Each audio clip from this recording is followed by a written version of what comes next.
오늘부터는 이제 다니엘서 7장으로 들어가는데 역사적인 이야기가 다 마치고 이제 예언적 이야기로 들어가면서 이제 매우 어려워집니다. 그래서 당분간 다니엘서 이제 후반부는 예언적 메시지이기 때문에 좀 어렵다. 그래서 최대한 쉽게 또 우리의 이해 범위 안에서 나누겠지만 그래도 좀 어렵다라고 하는 것을 좀 감안하시면서 들으시면 좋을 것 같습니다. 우리가 다니엘서 서론을 나눌 때에 무슨 말씀을 드렸냐면 다니엘서를 어떤 문학적 장르로 구분한다고 볼 때 히브리서 원문에서는 다니엘서를 역사서로 분류해 놓았습니다. 근데 우리나라에서 한글로 번역이 되고 우리나라 성경에서는 역사서가 아니라 선지서로 분류가 되어 있습니다. 그 이유는 왜 그러냐면 히브리 원문 성경이 이제 분류를 할 때는 다니엘을 정치가로서 더 많이 비중을 두고 본 겁니다. 그래서 포로기 시대의 역사서로 더 초점을 맞추고 인정을 해서 그렇게 보았고, 그래서 역사서로 분류를 했고, 현대의 성경에서는 다니엘을 선지자로 인정을 하면서 더 선지자 쪽에 비중을 많이 두었습니다. 그래서 오히려 예언에 중심을 둔 성경이다 이렇게 보고서 선지서로 이렇게 분류를 해 놓은 것이죠. 그러나 다니엘서는 1장부터 6장까지는 역사서에 가깝습니다. 실제로. 그리고 7장부터 12장까지는 미래에 이루어질 일, 이스라엘의 회복과 또 하나님의 나라의 도래와 또 그리스도 왕국의 실현, 이런 예언을 담고 있어서 역사서로 봐도 무방하고 선지서, 예언서로 봐도 무방한 것입니다. 어느 쪽에 좀 더 무게 중심을 두고 보느냐에 따라서 그렇게 충분히 분류할 수 있는 것이죠.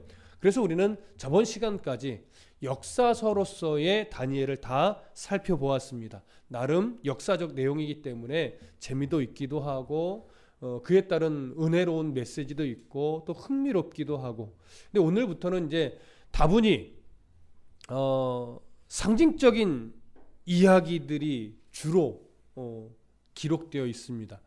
몽환적인 표현도 있고 상징적인 표현도 있고 때로는 요한계시록과 연결해서 이해해야 되는 이런 부분도 있다 보니까 학자들 간에도 의견이 분분한 이 구절들이 꽤 많이 있습니다. 그래서 우리가 이해하기 어려운 내용들, 또 근거가 부족한 내용들을 조금 무리하게 해석을 하려다 보면 큰 실수를 하게 됩니다. 그래서 이 다니엘서 7장 이후의 내용은 나름 충분히 연구를 한 토대 위에서 우리가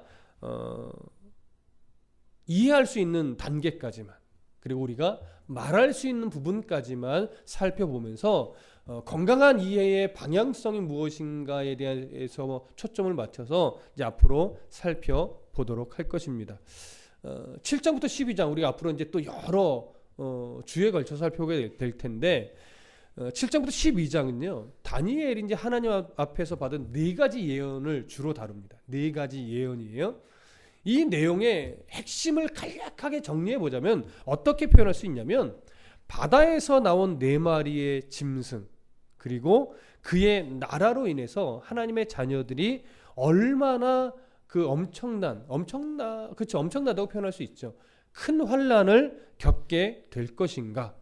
그러나 그 고난, 환난으로만 그치는 것이 아니라 결국은 천상의 인자 같은 이가 나타나셔서 성도들과 함께 하나님의 나라를 상속받는다라고 하는 것. 이것이 큰 줄기적인 핵심이라고 말할 수 있을 것입니다.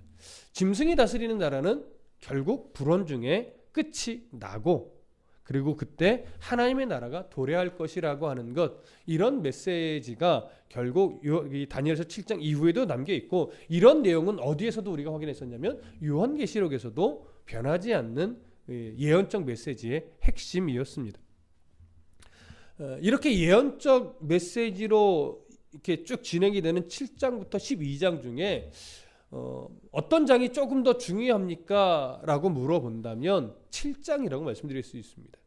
대부분의 많은 그 학자들이 동일한 이야기를 하고 또 신약의 저자들이요 다니엘서의 예언적 내용을 인용할 때 7장을 가장 많이 이용하기도 합니다. 그리고 특별히 7장은 내 짐승에 대한 환상을 기록을 하면서 짐승의 나라의 흥망을 기록을 하고 그 흥망과 더불어서 적그리스도가 출현해서 활동하게 될 것을 담고 있습니다. 거기서 멈추는 것이 아니라 그러면서 모든 세상 나라의 멸망도 언급이 되고 그와 함께 하나님의 나라의 도래가 함께 언급이 되게 됩니다. 자, 이러한 시선을 가지고 우리가 이제 앞으로 다니엘서 7장을 살펴볼 건데 오늘은 1절부터 8절을 읽었고 주된 우리가 오늘 설교의 내용은 1절부터 3절까지 아마 오늘 진행이 될 것으로 여겨집니다. 7장 1절부터 8절의 내용에는 어떤 내용이 있냐면 바다에서 올라오는 네 짐승에 대해서 나옵니다. 그리고 작은 뿔에 대한 환상이 나옵니다. 이 네 짐승 그리고 작은 뿔, 특히 네 짐승 하면 여러분 다니엘서에서 몇 장이 좀 생각나셔야 되냐면 다니엘서 2장이 생각나셔야 됩니다. 다니엘서 2장에서는 짐승이 나오는 것은 아니에요. 느부갓네살이 꾼 큰 신상에 대해서 나오죠. 머리부터 발까지. 근데 머리부터 발까지 몇 등분이 되어 있죠? 구분이? 4등분이 되어 있습니다. 그래서 그 4등분이 앞으로 역사 속에 등장할 네 나라였어요. 마찬가지로 오늘 우리가 보게 되는 이 네 짐승도 역시나 동일하게 네 나라에 대한 이미지를 상징하고 있습니다. 그래서 다니엘서 2장에 기록된 환상과 매우 유사하고 거의 동일한 면도 많이 가지고 있는데 2장보다는 조금 더 상세한 기록이라고 말할 수 있습니다. 그리고 2장을 보충하고 있는 기록이라고도 말할 수 있습니다. 그리고 2장보다 더 진전된 내용을 다루고 있다라고도 말할 수 있습니다. 자, 2장에서는 큰 신상을 쭉 그 환상으로 보여주면서 마지막에 어떤 부분이 강조됐냐면 손대지 아니한 돌이 쭉 나와서 그 신상을 어떻게 해요? 무너뜨렸어요. 그래서 마지막에 무엇이 강조됐냐면 하나님의 나라, 영원한 하나님의 나라가 이 땅 가운데 그 모든 세상 나라가 멸망하고 하나님의 나라가 세워질 것이다, 도래한다. 이 부분이 마지막에 강조되었어요. 근데 7장은요. 그렇게 세상에 드러날 네 나라를 동일하게 상징적으로 언급을 하면서 마지막 부분에 작은 뿔이 등장하는데 이 작은 뿔이 이제 상징하고 있는 초점은 뭐냐면 이전의 나라들과 비교할 수 없을 정도로 압도적인 권세를 가지고 그 권세를 자랑하면서 하나님의 나라를 정면으로 대적하고 하나님 나라의 백성들을 괴롭게 한다는 것이 강조가 되어 있어요. 그러다 보니까 좀 다른 어떤 환상인가 이렇게 여겨질 수 있어요. 그러나 다른 환상의 내용이 아니라 보여주는 강조점이 좀 다를 뿐이에요. 이 두 강조점을 더 넓은 시선으로 보면 결과적으로 또 강조되는 것이 뭐냐면 세상 나라는 멸망한다는 거예요. 세상 나라는 마치 이 세상의 모든 권세를 자기가 가지고 있는 것 같고 세상의 모든 하나님을 믿는 자들을 그들이 손에서 막 다 죽임을 당할 것처럼, 그래서 그 죽음이 끝일 것처럼 보이지만 그 나라는 결국 멸망할 것이고 하나님의 나라는, 영원한 하나님의 나라는 그들을 멸망시키고 이 땅 가운데 임할 것이라는 것, 이것을 우리에게 보여주는 겁니다. 그래서 넓은 시선으로 보면 다른 메시지가 아니라는 것, 이런 시선을 우리가 좀 잘 가져고 나서 오늘 본문으로 이제 들어가겠습니다. 자, 7장 1절 함께 읽어보겠습니다. 시작. 바벨론 벨사살 왕 원년에 다니엘이 그의 침상에서 꿈을 꾸며 머릿속으로 환상을 받고 그 꿈을 기록하며 그 일의 대략을 진술하니라. 자, 다니엘이 이 환상을 본 시기에 대해서 뭐라고 표현하냐면 바벨론 벨사살 왕 원년이라고 합니다.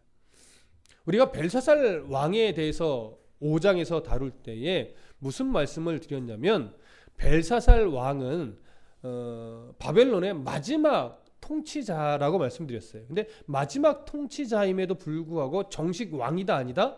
정식 왕은 아니다.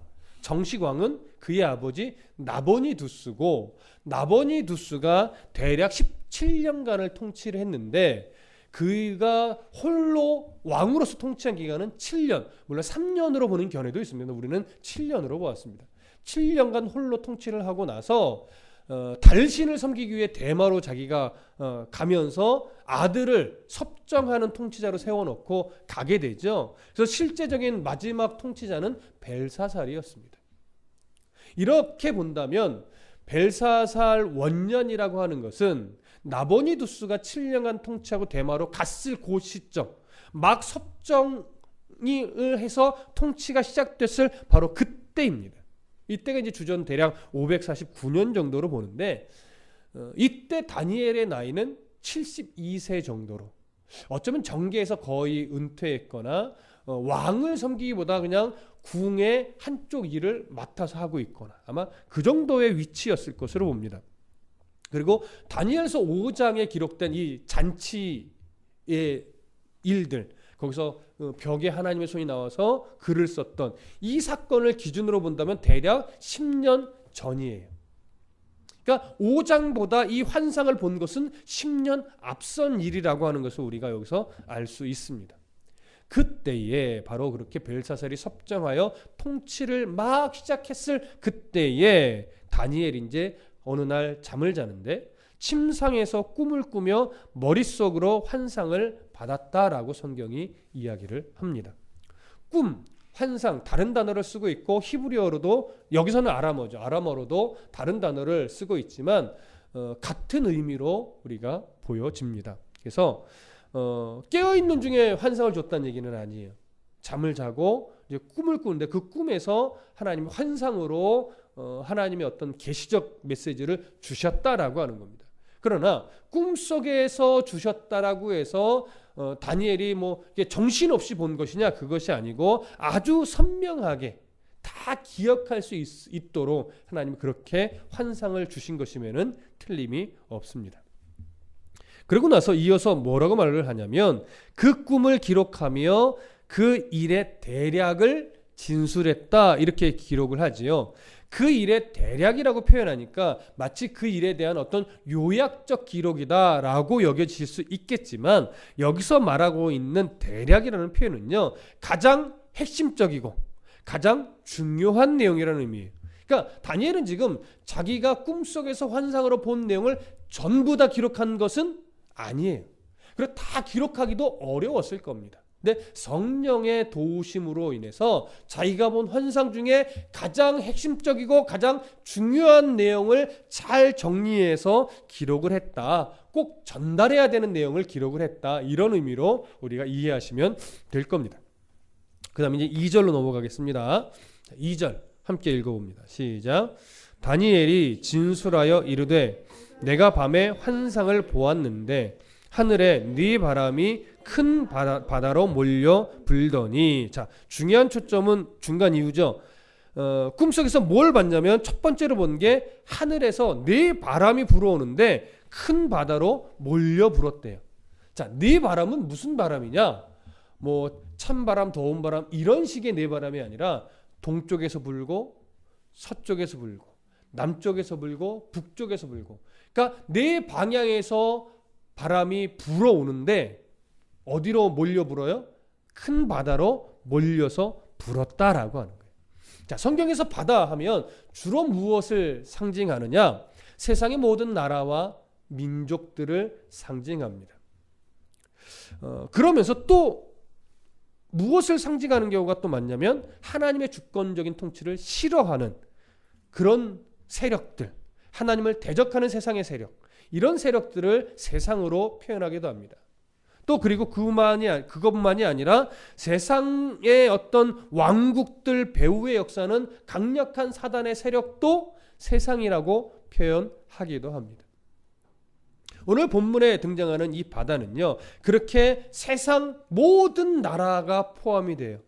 하나님을 대적하는 세력도 포함이 돼요. 그 배후에서 강력하게 일하는 사단의 세력도 포함이 됩니다.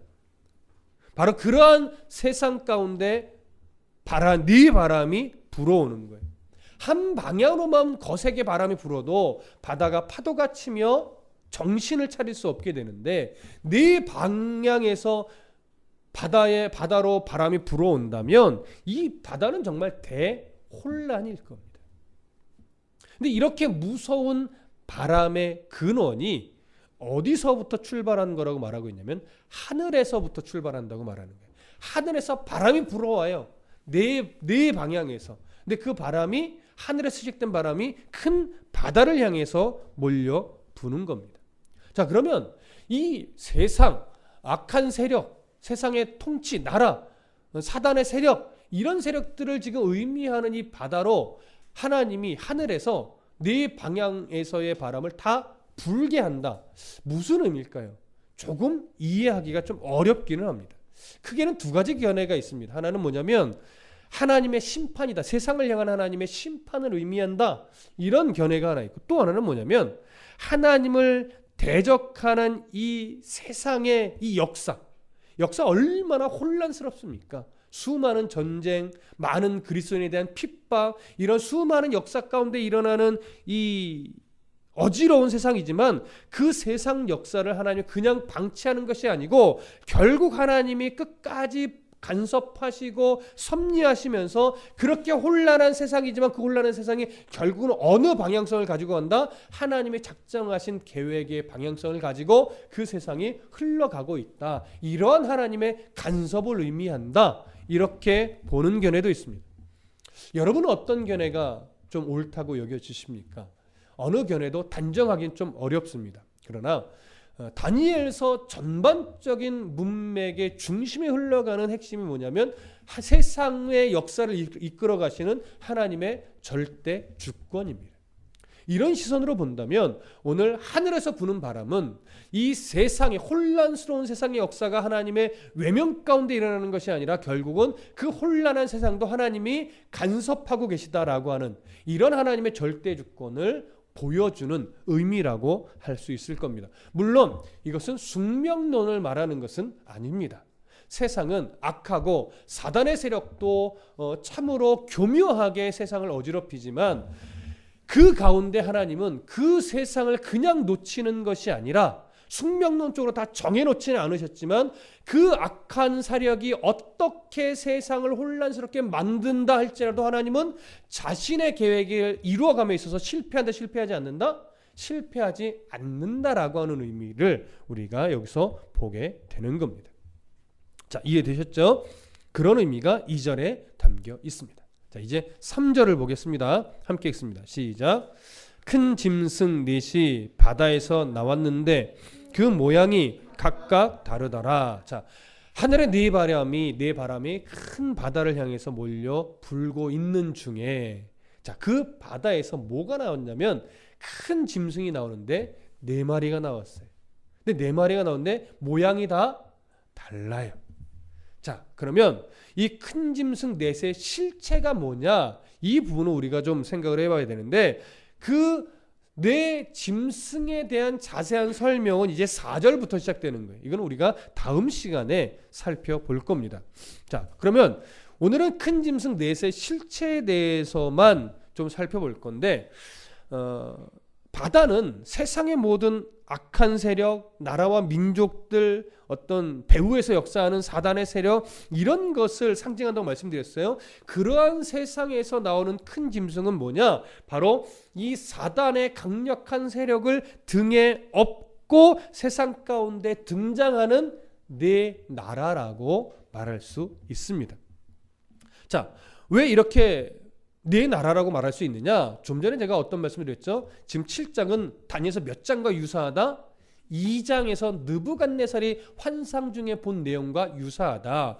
큰 그 신상을 4등분해서 그 4등분한 신상의 상징적 나라들이 있었던 것처럼 바로 그 4나라가 바로 오늘 4짐승이 상징하는 나라와 동일합니다. 자, 한번 잠깐 보실까요? 다니엘서 2장으로 가봅니다. 다니엘서 2장 31절. 다니엘서 2장 31절부터 33절까지만 함께 읽어볼게요. 2장 31절부터 33절 함께 읽습니다. 시작. 왕이여, 왕이 한 큰 신상을 보셨나이다. 그 신상이 왕의 앞에 섰는데 크고 광채가 매우 찬란하며 그 모양이 심히 두려우니 그 우상의 머리는 순금이요 가슴과 두 팔은 은이요 배와 넓적다리는 노시요 그 종아리는 쇠요 그 발은 얼마는 쇠요 얼마는 진흙이었나이다. 자, 이 부분을 정리할 때 신상의 머리는 어느 나라로 상징했냐면 바벨론이다라고 말씀을 드렸습니다. 가슴과 두 팔은 페르시아를 의미한다라고 말씀을 드렸습니다. 그리고 배와 넓적다리는 헬라를 상징한다. 그리고 종아리와 발은 로마를 상징한다라고 말씀드렸습니다. 이렇게 네 나라는 세계사에 등장하는 다른 나라들과는 전혀 상관이 없이 이 나라의 독립된 어떤 의미만을 담고 있느냐? 그렇지는 않습니다. 이 네 나라는 결국 세계사에 등장하는 모든 나라를 대표하는 나라로서 의미가 있는 것이지 이 나라에만 국한된 것은 아닙니다. 그럼 이렇게 말할 수 있잖아요. 근데 꼭 나라로 이 네 나라로 이렇게 상징적 의미를 부여하는 이유가 뭡니까? 라고 또 물을 수 있을 거예요. 뭐 2장을 할 때도 잠시 근거를 밝혔지만 오늘은 한 가지 더 근거를 좀 밝혀드리겠습니다. 8장으로 한번 가보겠습니다. 다니엘서 8장. 다니엘서 8장은 7장에 있는 네 짐승 중에 두 짐승을 조금 더 다른 짐승으로 비유하면서 강조해서 지금 환상으로 보여주는 그런 내용인데 20절과 21절 한번 읽어보실게요. 20절과 21절 8장 20절 21절 시작. 네가 본 바 두 뿔 가진 순양은 곧 메대와 바사 왕들이요 털이 많은 순염소는 곧 헬라 왕이요 그 눈 사이에 있는 큰 뿔은 곧 첫째 왕이요. 자, 여기 보면 천사가 이제 다니엘에게 그 본 환상의 내용을 설명해 주는 내용인데 순양은 어느 나라래요? 메대와 바사래요. 결국 페르시아를 말하는 겁니다. 그리고 그 다음에 등장하는 순염소는 무슨 나라라고 말하냐면 헬라라고 말합니다. 자, 여기서도 바로 이렇게 역사 속에 등장하는 중요한 두 제국, 두 나라를 이야기하고 있듯이 이 나라처럼 앞에 네 짐승이나 그 신상의 네 등분도 결국 이 두 나라가 포함되고 있는 네 나라를 의미하는 것으로 우리가 보는 것이 더 이 다니엘서의 흐름과도 맞습니다. 그래서 이렇게 네 나라로 보는 것이 더 옳다라고 여겨지는 겁니다. 자, 그러면 이 네 나라를 의미하는 네 짐승들, 그 짐승에 대해서 이제 세세한 모사는 다음 주에 살펴볼 거니까요. 오늘은 어떤 부분을 볼 거냐면 다니엘서 2장에 있는 그 신상을 좀 기억해 보시면 여러 가지 그 뭐라고 하나요? 그 금속들로 이루어졌잖아요. 머리는 금이었어요.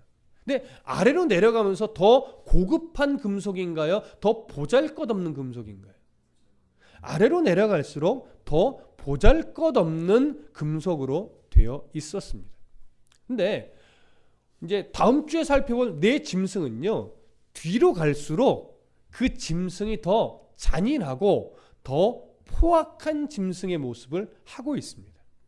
그러니까 약간 2장의 내용과 이 7장의 내용은 같은 나라를 언급하지만 강조점이 좀 다르다라는 것을 알 수 있어요. 2장에서는 뭘 강조하는 거냐면 세상의 역사가 진행되면 진행될수록 인간의 이 영적 상태는 심각하게 타락해 간다는 것을 강조해서 보여주는 겁니다. 근데 다니엘서 7장은요 그런 초점이 아니라 세상의 역사가 진행되면 진행될수록 세상의 권세는 더 포악해지고 더 타락해 간다라고 하는 것, 이것을 강조하는 거예요. 그러니까 강조점이 다를 뿐이지 내용은 같아요, 달라요? 같다라고 말할 수 있는 겁니다. 자, 이렇게 세상 역사는 흘러가면 흘러갈수록 잔인하고 포악해질 겁니다. 이 세상에서 살아가는 사람들의 심령은 역사가 흘러가면 흘러갈수록 더 타락할 겁니다. 여러분, 지금 오늘날의 세상만 보아도 정말로 부족한 것이 없는 세상입니다. 어떻게 보면 뭐 빈부격차는 있을지 몰라도 시대로 따져본다면 참 부족한 게 없는 시대입니다. 그럼에도 불구하고 더 고통받는 사람이 많습니다. 더 마음에 상처 있는 사람들이 훨씬 많습니다. 자살률도 엄청나게 높습니다. 세상 역사는 그렇게 흘러가면 흘러갈수록 많은 사람들의 심령의 이 상태를 타락하게 만들고 세상을 포기하게 만드는 그런 세상으로 열심히 달려가고 있는 것 같습니다. 여러분, 세상 권세자들을 또 보십시오. 여러분, 예전에 우리나라 정치와 오늘의 우리나라 정치를 볼 때 어느 정치가 더 악한 것 같습니까? 표면적으로는 그들이 칼을 들이대고 총을 들이대는 것은 아닌데 옛날보다 더 포악하지 않다라고 말할 수 있을까요? 더 간교하지 않다라고 말할 수 있을까요? 더 정치가 깨끗했으면 더 좋겠지만 그렇게 깨끗하다고 말할 수 없는 것이 오늘날의 정치 현실일 겁니다. 점점점 세상은 살기 좋아지는 것이 아니라 문명이 발달하면 발달할수록 오히려 세상은 더 살기 힘들어져 가고 있는 것처럼 우리는 여겨집니다. 이것이 바로 하나님께서 계시록에도 담아놨고 다니엘서의 예언적인 파트에도 담아두고서 우리에게 보여주고 전달하고 있는 메시지 중에 하나인 것입니다. 그런데 그럼에도 불구하고 요한계시록과 다니엘서의 이 예언적 부분에서 우리들에게 말하고 싶은 것은 뭐냐면 세상이 그렇게 타락해가고 포악해져 가지만 하나님을 믿는 백성들은 그러한 세상의 모습으로 인해서 절망하고 두려워하고 세상을 포기하고 이렇게 살아가서는 안 된다라고 하는 거예요. 왜냐하면 하나님이 세상의 역사를 한 번도 포기한 적이 없기 때문에 세상 역사를 회복시키겠다는 것이 아니라 죄로 오염된 세상은 그렇게 타락해 가지만 하나님은 자기의 백성을 향해서 하나님 나라의 소망을 주셨고 그 소망을 가지고 이 세상에서 더 굳건한 믿음을 가지고 하나님에 대한 신뢰를 가지고 평안한 심령의 상태를 지켜내며 살아가도록 요청하고 계시고 지금도 돕고 계시기 때문에 그렇습니다. 그래서 계시록을 우리가 나눌 때 계시록의 핵심을 제가 무엇으로 정리해 드렸냐면 평안의 복음이라고 정리를 해 드렸었습니다. 계시록은 정말 무섭고 혼탁한 세상을 말하고 있지만 그 종말의 세상을 말하고 있지만 그 종말은 믿는 그리스도인들에게는 두려움의 대상이 두려운 때가 아니다라고 하는 거죠. 믿음이 없는 자, 하나님을 섬기지 않는 자들에게 있어서는 두려운 멸망의 때지만 우리들에게 있어서는 하나님의 나라로 함께 주님과 회복된 상태로 가는 소망의 때란 말이죠. 이것을 놓치지 말라는 것이 계시록의 메시지인 것처럼 다니엘 7장 이후의 예언적 이 파트도 결국 그리스도의 보혈의 은혜를 덧입은 우리는 이렇게 공포와 두려움과 타락으로 계속해서 치닫고 있는 세상 속에서도 얼마든지 믿음 안에서 평안한 이 믿음의 상태를 가지고 소망으로 살아갈 수 있다라고 하는 것, 이것을 보여주는 겁니다. 그러니 하나님의 절대 주권 아래서 우리는 늘 감사를 잃지 말아야 합니다. 기뻐하라 말씀하셨던 것처럼 하나님의 은혜로 늘 기뻐할 수 있는 삶을 살아내야 합니다. 범사에 감사하라 하셨듯이 늘 찬송하라 하셨듯이 우리가 그 말씀을 가슴에 잘 담고 하나님, 세상이 이렇게 힘겹고 버겁지만 감사하고 찬송하며 기도로서 하나님 나라의 소망을 잃지 않고 살아가는 그런 성도가 되게 해주십시오. 여러분, 이런 믿음의 태도를 잃지 않기를 간절히 소망합니다. 세상살이가 아무리 힘겨워도 우리는 성도이길 포기하지 말아야 됩니다. 교회가 변질되고 목사가 변질돼서 많은 사람들이 신앙의 회의감을 갖고 교회를 떠납니다. 청년들이 교회를 떠납니다. 때로는 신앙까지 버립니다. 참 속상한 건 그들의 상처와 교회를 떠나는 이유와 그 신앙을 버리는 이유의 중심에 목회자가 있고 교회 중직자가 있고 또 교회가 있다라고 하는 것이 참 속상한 거예요. 그만큼 교회도 타락하고 있고 그만큼 목회자도 변질해 가고 있다라고 하는 증거이기 때문에 그렇습니다. 그러나 하나님이 교회를 포기하지 않았기 때문에 여전히 곳곳에 건강한 교회는 많이 있습니다. 여전히 곳곳에 훌륭한 목회자들도 많이 있습니다. 그래서 오늘 우리는 늘 무엇을 기도해야 돼요? 하나님, 교회가 회복되고 목회자들이 회복돼서 이 세상, 이렇게 타락해 가고 있는 이 세상에 정말로 선한 복음의 영향력을 교회가 끼치고 목회자가 끼침으로 말미암아 성도의 길 포기하고 살아가고 있는 많은 사람들이 다시 성도의 삶의 자리로 돌아올 수 있게 해주십시오. 우리를 보고 돌아오게, 교회를 보고 돌아오게, 목회자를 보고 이제는 성도의 삶의 그 자리로 다시 돌아올 수 있게 해주십시오. 이것이 우리가 기도해야 될 중요한 내용 중에 하나일 겁니다. 하나님은요, 세상을 움직이는 절대 주권자입니다. 내가 내 삶의 가치를 보는 그 시선보다 하나님이 내 삶의 가치를 보는 시선이 더 중요합니다. 여러분, 내가 내 삶의 가치를 보는 이 정도와 하나님이 내 삶의 가치를 보는 정도는 누구의 시선이 더 나의 삶의 가치를 더 귀하게 보실까요? 하나님이 훨씬 더 귀하게 봅니다. 그러니 우리가 우리의 삶, 우리 개인의 삶을 어떻게 함부로 살 수 있겠습니까? 하나님이 우리 한 사람 한 사람의 삶의 가치를 얼마나 귀하고 소중하게 여겨주시는데 내가 내 삶의 가치를 의미 없게, 가치 없게 여기고 내 삶을 함부로 살아간다면 그건 내 삶을 가치 있게 봐주시고 늘 변함없이 사랑해 주신 그 하나님의 마음을 외면하는 거지요. 여러분, 우리의 삶은 하나님 은혜 안에서 참 가치 있는 인생입니다. 그래서 오늘 우리는요, 성도의 길 포기하지 않고 믿음의 삶을 살아가야 하는 겁니다. 어떤 글을 하나 봤습니다. 그 글에서 어떤 이야기를 하냐면, 제가 동의하는 글은 아닌데 어떤 철학자가 그랬대요. 자살은 신이 준 축복이다. 사실 우리는 인정할 수는 없죠.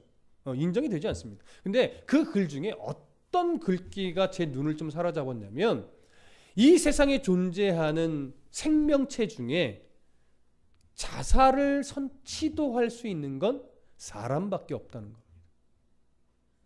동물, 짐승은 자살을 선택할 어떤 본능 자체가 없대요. 사람만이 자살을 선택할 수 있다라고 하는 것이죠. 여러분, 사람은 자살을 선택할 수 있으나 그 생명이 끊어지냐 마냐는 사람이 선택할 수 있을까요, 없을까요? 그거는 없는 거예요. 여러분, 자살할 수 있다가 아니에요. 제가 드리는 말은 생명의 주권자는 하나님이에요. 사람만이 내 생명을 끊고자 하는 시도를 할 수 있다는 얘기예요. 근데 그 글에서 뒤에 이런 표현을 했습니다. 나는 자살을 시도할 수 있는 선택이 주어졌기 때문에 나는 오늘 생명을 선택한다. 삶을 선택한다. 이 얘기를 하는 거예요. 이 얘기는 뭐냐면, 하나님이 우리에게, 인간에게 자살이라고 하는 것을 선택할 수 있는 선택권을 주셨다라고 하는 것은 그것을 선택하라고 주신 것이 아니에요. 우리를 그만큼 존귀한 자로 인정해 주시는 것뿐이죠. 그러면서 우리가 자살이라고 하는 것을 선택할 수 있음에도 불구하고 자살을 선택하지 않고 하나님이 주신 삶의 가치를 인정하며 힘겹고 어렵고 정말 절망스러움에도 불구하고 삶을 선택한다는 것은 뭐냐면, 내 삶을 이끌어 가시는 하나님의 절대 주권을 뭐 하는 거예요? 그걸 인정하는 거예요. 내 삶을 인정하고 이끌어 가시는 하나님의 절대 주권을 인정하지 않으니까 뭘 선택해요? 죽음을 선택하는 거예요. 그런 차원에서 죽음은 큰 죄입니다. 하나님의 절대 주권을 인정하지 않고 그 생명을 내가 스스로 끊으려고 하는 시도이기 때문에 세상은 끝까지 힘겨울 겁니다. 세상은 끝까지 타락할 것이고 세상은 끝까지 악하고 간교한 속임수로 우리를 넘어뜨리며 우리의 신앙을 흔들 겁니다. 그러나 하나님은 오늘도 변함없이 내 삶을 붙잡고 계시고 오늘도 변함없이 내 삶을 귀하다 여겨주십니다. 그렇게 내 삶을 사랑의 눈으로 바라보시는 하나님을 내가 동일하게 함께 바라본다면 비록 힘겹고 버겁지만 오늘 그 하나님의 눈 아래서 감사함으로 기쁨으로 또 평안한 마음의 자세를 가지고 내게 주어진 하루를 살아내는 것은 지극히 당연한 겁니다. 그런 믿음의 이러한 복음의 메시지가 이제 7장 이후부터 계속해서 주어질 것이라고 하는 것을 오늘 마음에 담고 이제 앞으로 다니엘서를 그런 시선으로 바라보면서 이제 오늘 이 말씀을 내 마음에 담아 내일 하루도 또 오늘 하루의 마무리도 주 안에서 평안함으로 감사함으로 잘 마무리하시기를 또 새롭게 시작하시기를 간절히 축복합니다. 기도하겠습니다.